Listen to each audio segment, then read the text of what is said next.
நாத்தானின் உவமையில் அந்த ஐஸ்வர்யவான் அந்த ஆடு என்கிற பட்சேபாலை எந்த சூழ்நிலையில் பார்த்து ஆசைப்பட்டான்?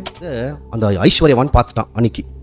நல்லா கவனிங்க, அந்த ஐஸ்வர்யவான் பழைய ஏற்பாட்டில் உவமைக்குள்ள நம்ம பார்த்து இருக்கிறோம். அந்த ஐஸ்வர்யவான் இந்த ஆடுன்ற பட்சேபாவை எங்க பார்த்து தனக்கு வேணும்னு ஆசை பண்ணி கொண்டார்? மேல் மாடி. என்ன சூழ்நிலையில பார்த்தார்? தன் குளித்து கொண்டு நிற்கும் போது பார்த்துருக்காங்க. இப்போ அங்க வரலாம் நம்ம. அதே மாதிரி இப்போ கிறிஸ்துவ அவருடைய சபையை போஷிச்சு நிற்கிறாரு, பராமரிச்சு நிற்கிறார், கிட்ட வச்சு நிற்கிறாருன்னு சொல்லி இங்க ஒரு ராஜா இருந்தான். இப்ப கட்டப்பட்டிருக்கிறான். இருந்தான். இவனும் பார்க்கறான். யார் இவன்? சாத்தான். அதுதான் அந்த ஒரு நாள் அப்படின்னு வந்திருக்கும். பார்த்துட்டான். நேரா எந்த தருணத்துல தெரியுங்களா பார்த்தா? அந்த ஐஸ்வர்யவான் தண்ணி கிட்ட வர மாதிரி தான் பார்த்தான். குளிக்கும் போது பார்த்துட்டு, இந்த ஸ்திரீ ரொம்ப அழகா இருக்கிறாங்க, இந்த ஸ்திரீ யாருக்கு வேணும்? எனக்கு வேணும்னு சொல்லி முடிவெடுத்தனா. உங்களுக்கே நல்லா தெரிஞ்சிடும். சாத்தானுக்கு எது தெரியுங்களா ரொம்ப கோபம் வந்தது? ஆரம்ப கட்டத்துல நிறைய பேரு தன்னை சுத்திகரிச்சு நிற்கிறாங்க. ஏன்னா பட்சிபா ஏன் தெரியுங்களா குளிக்க வந்திருக்குவாங்க?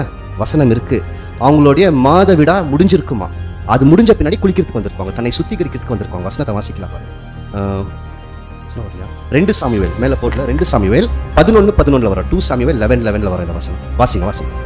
தாவீது தூதன் அனுப்பி அவளை வரவழைத்தார். அப்போது தான் மாதவிலக்கு முடிந்து அவள் தன்னை தூய்மைப்படுத்தி இருந்தால். என்ன பண்ணி இருக்கிறாங்க? அவங்க மாதவிலக்கு முடிஞ்சு தன்னை சுத்தமாக்கி நிற்கிறாங்க. புரியுதுங்களா? அப்போ அதே போலதான் எப்படி பட்சிபா ஒரு சுத்தமாக்கி கொண்டு நிற்கும் போது தான் தண்ணியில குளிக்க வந்தாங்களோ, ஆரம்ப காலத்திலே கிறிஸ்துவை ஏற்றுக்கொண்டு நிறைய சபை மக்கள் தங்களை சுத்தமாக்குறதுக்காக ஞானஸ்தானத்துல இறங்கி நிற்கிறாங்க. இதைதான் அவன் பாக்குறான். சுத்தமாக்கி நிற்கிறாங்க. இவங்களை எப்படியே விடக்கூடாது. இவங்க என்ன பண்ணோம்? சாகடிக்கணும். கரெக்டா அந்த நேரத்துல வழிபோக்கன் ஒருவன் வரான்.